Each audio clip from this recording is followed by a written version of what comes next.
మరియు సరిగ్గా నిద్ర లేకపోవడం వలన యాక్సిడెంట్లు ఎన్నో కారణాలు జరుగుతూ అవుతున్నాయి గమనించి కనుక ఇలాంటి ప్రమాదాలు జరగకుండా అరికట్టాలంటే ఆరోగ్య రీత్యా దృష్టిలో ఉంచుకొని డ్రైవర్లకు విశ్రాంతి గదులు ఆయా ప్రాంతాల్లో ప్రభుత్వమే ఏర్పాటు చేయాలి.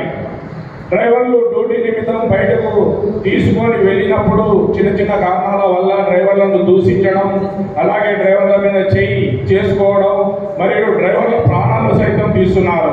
ఇటువంటి చర్యలకు పాల్పడిన వారిపై ప్రభుత్వం కఠినంగా శిక్షించాలి.